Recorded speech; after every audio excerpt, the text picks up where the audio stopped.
Maharlika Investment Fund. And I believe you have also been endowed with repertorial requirements.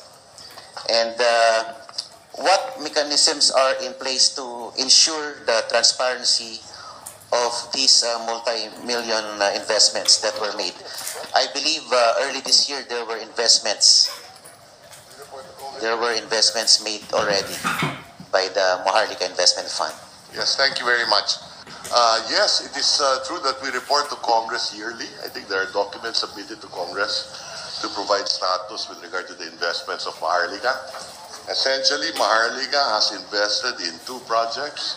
One is NGCP, 20% of two board seats in NGCP, roughly 20 billion pesos. And another is in a mining, Makilala Mining, and that's how much?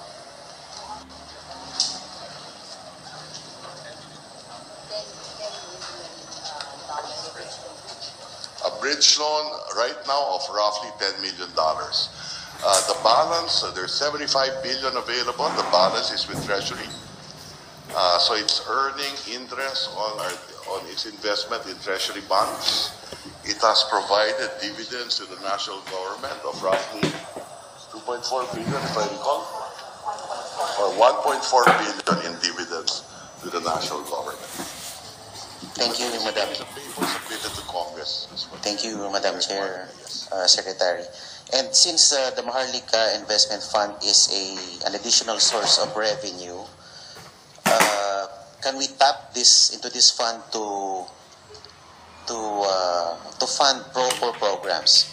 Halimbawa po, yung pong binanggit ni Congressman Lian kanina, to reduce the VAT from 12 to 10%. At meron din pong mga panukala dito na inihain kami, mga panukalang batas na kung pwede po yung kuryente na binabayad ng consumers ay yung VAT na pinapataw sa kuryente ay kung maaari ay i-waive na din. Pwede po kayang dito kunin sa Maharlika Investment Fund?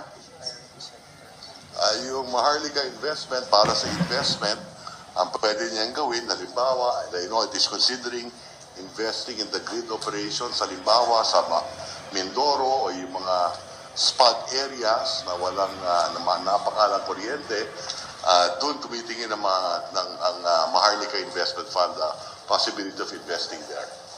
So energy, physical infrastructure, food and agriculture modernization, these are the themes that Maharlika is looking into. And a few more. Thank you, Madam Chair, Mr. Secretary. My number 2 question is directed to the DPM Secretary.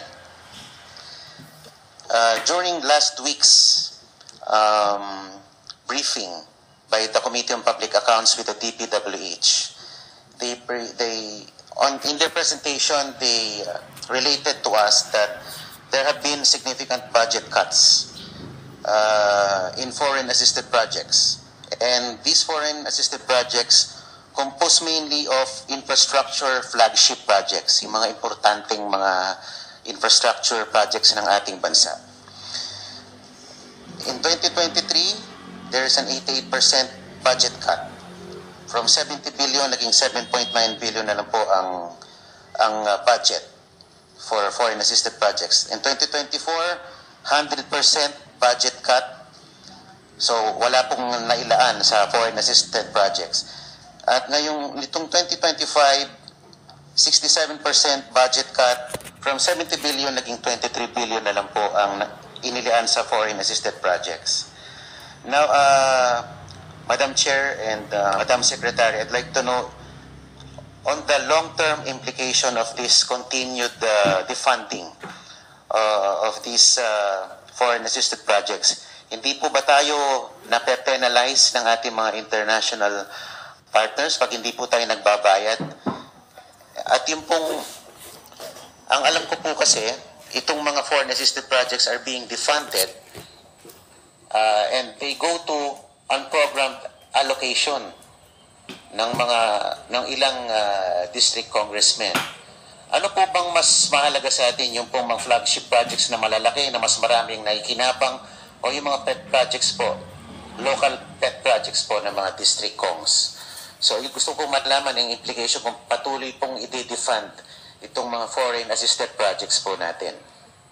Madam Chair, tama po kayo.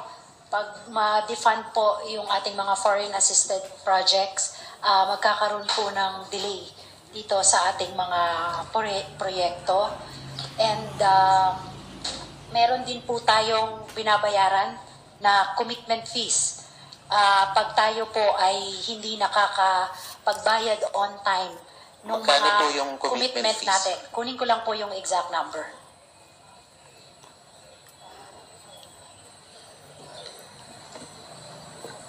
Hindi po ba tayo on the losing end pag ganyan po we continue to pay penalties for defaults or non-payment of these contracts?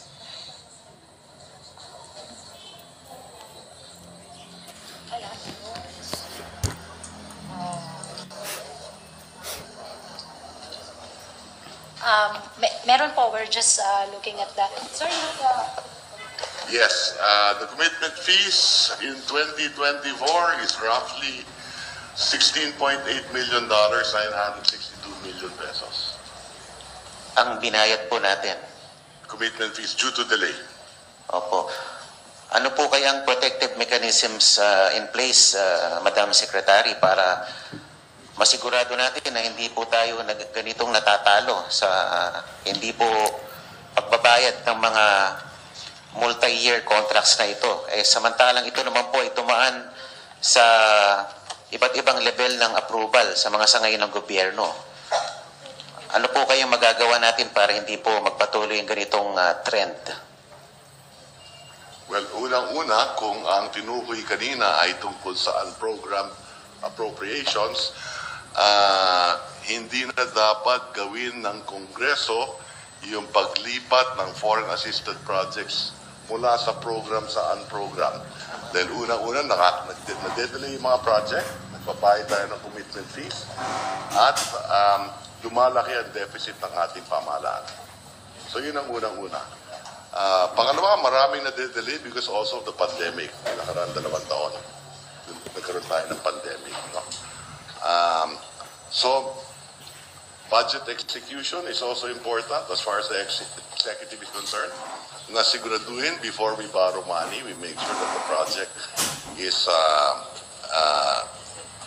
can be implemented properly. Thank you po, Mr. Secretary, Madam Chair. Thank you for the enlightenment po. At sana po, with the new